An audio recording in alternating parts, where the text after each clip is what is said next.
Sir, do you tell us some of the specific issues that's a hotbed for the Constitution Party here in Indiana? I'll tell you a big area of concern to me is Agenda 21, which is the United Nations vision for global sustainability.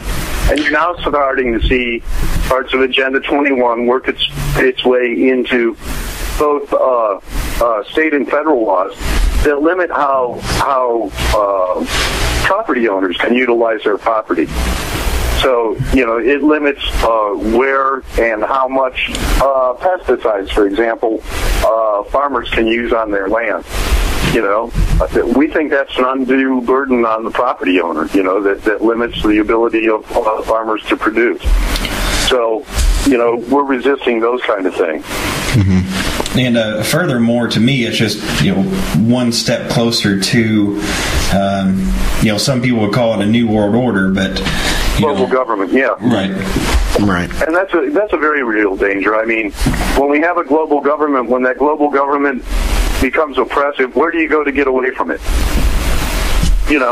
And the other thing I like about the idea of states' rights is, if you live in New York and you think New York has oppressive gun laws, you can pick up and move to Indiana, where gun laws aren't quite so restrictive. Mm-hmm. And actually, I'm a big fan of the way gun rights are set up here in Indiana. So, some other issues we look at on a state level or a local level is, we're against smoking bans, things like that.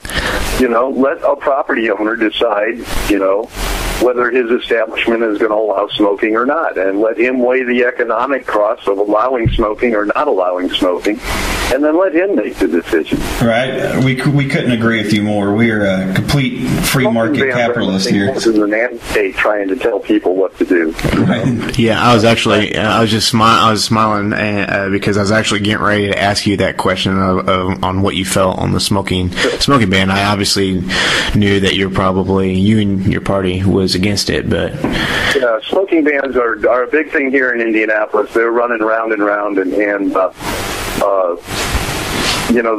mayor has been somewhat resistant to them, but in the end he's going to cave because that's the way things are trending. Mm-hmm. But isn't it my responsibility to decide whether I want to smoke or not? Absolutely. And I'll admit it out of hand. I am a smoker, but that's not what motivates me. I'm a polite smoker. If people don't like smoking, I don't smoke in their company. But you go to places like the airport, and you can't even smoke out of doors in the airport. Now, they're passing it off as a concern for the health of the citizens of Indiana and whatnot, but come on, can you think of a dirtier place a place where the area is dirtier in Indianapolis than the Indianapolis International Airport? Yeah, it's true. Is banning smoking there really going to improve the air quality at the airport? I don't think so. Right, yeah, that's a very good point. I mean, if you're a club type person and you go out to clubs at night, smoking is part of that lifestyle. You just got to reconcile yourself to it. Now, if you own a restaurant and you decide you don't want to have smoking there, that's fine. I can vote with my feet and go to another restaurant. Vote with my dollars. Yeah, and I just don't understand how they're using validation by way of either employees or, like you're saying, customers of a certain restaurant or club, saying that, it's for their health. I don't understand, like you said, how you don't just vote with your feet and just walk off, or, an employee doesn't have to work there.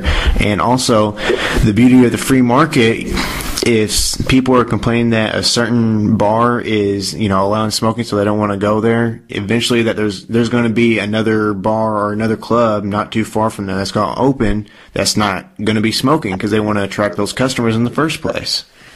Exactly. Well, what this move is it's a move to get people to not smoke.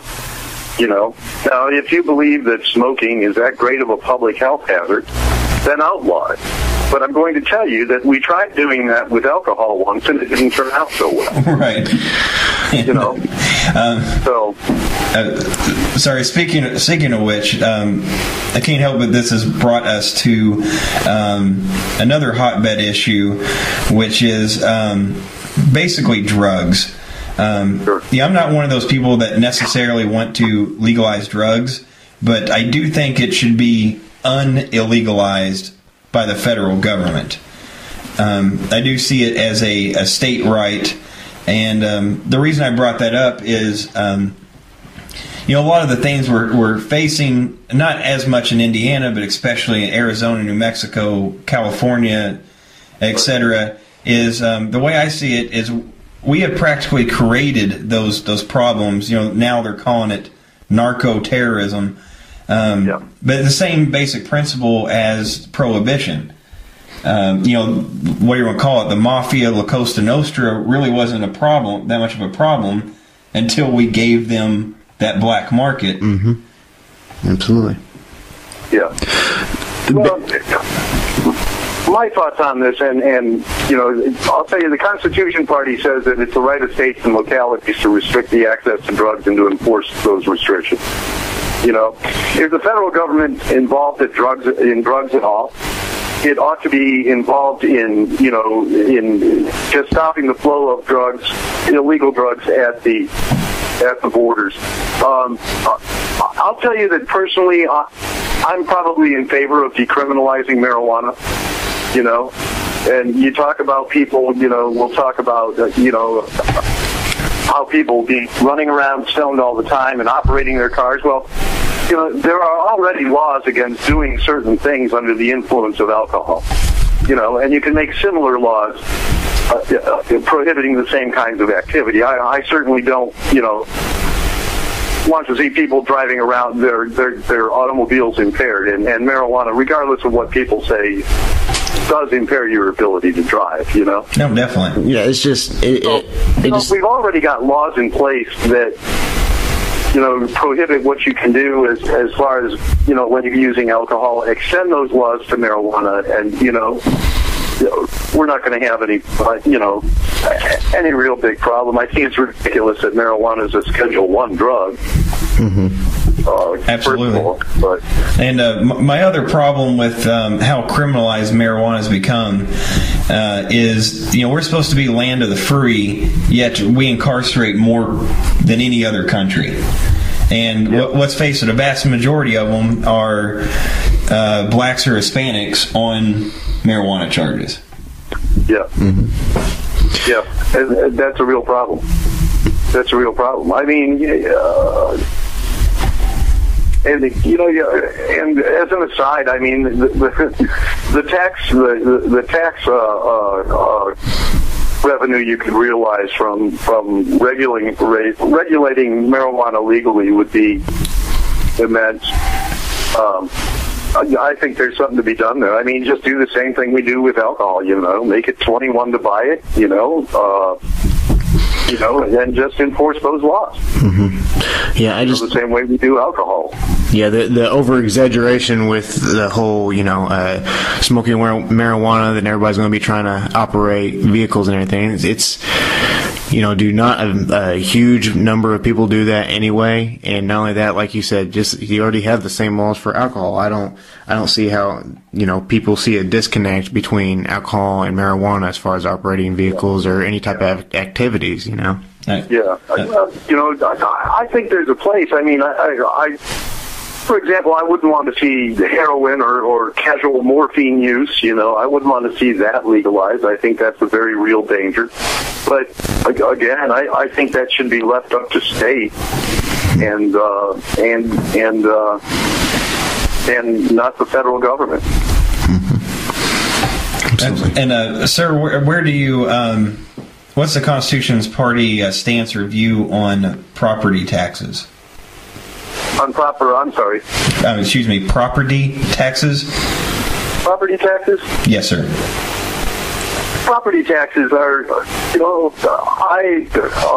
we're against property taxes overall. And the reason for that is it's just a way of the government making you pay rent on your property. You'll never really own your property. So, And, yes, sir. It's a state issue. I don't like the idea of property taxes. I think the state should have the right to do that. Examine that if they want. I don't think it's a good idea. No, I don't think so either, sir. A big reason being, well, two big reasons in my book. One, to me, it kind of hinders upward mobility. Like, say there's a recreational vehicle, an RV or something I'm thinking about buying, and maybe I can afford the sticker price and maybe the state sales tax on it, but as long as I own that, I have to keep paying, the value-added tax on it. Absolutely. And because you own it. Right. And my second problem with that is that if someone works hard their whole life, pays off their house, pays off their car, pays pretty much everything, all their credit card debt down, everything. So basically all they have is their energy bill and water bill, etc. But they have to keep paying this property tax, which would tend to force them, unless they're really comfortable, just push them more and more towards like a nursing home. Yeah. Yeah, and it really inhibits the ability of you to ever really own your property. You never do own it because you're constantly paying rent to the state, on that property. Now, isn't that, kind of what peasants had to do in the Middle Ages? Right. They have to pay the state for the right to farm their own property. And we're supposed to have come beyond that. Apparently not, unfortunately. It's a shackle on the ownership of free property, or the free ownership of property. You never really own your property because you're always paying taxes on it. Mm-hmm. Right, and I think that's a huge problem overall, is how through various ways, various people were trying to erode personal property rights, granted by the Constitution. It definitely feels nowadays that you never truly own anything, that, easily some bank or, some government could come take what you have. I have no problem with the state imposing taxes. The state has to have a way to fund its activities. But, part of the problem is that the state anymore tries to do too much. So it spends too much money, so it has to tax too much stuff to support those activities. Mm-hmm. And it's ridiculous. I mean, show me any place in the United States Constitution where the federal government's supposed to have anything to do with education right. or energy. Well, I'm all for getting rid of the federal U.S. Department of Education. Yeah, I was getting ready to say, it just kind of, it always baffles me whenever people seem to think that, the federal government needs to get involved in this or get involved in that. Whenever you look at the Board of Education, what has education become ever since the federal government got involved? Well, in my estimation, the surest way to make sure that an undertaking is going to fail is to get the federal government involved in it. Right. Now, I send my tax dollars off to Washington, D.C., to the Department of Education, who then send it back to me at missing several cents on the dollar. Wouldn't it be more efficient use of my tax dollars for me to pay that money directly to the Indianapolis school system in taxes? Absolutely.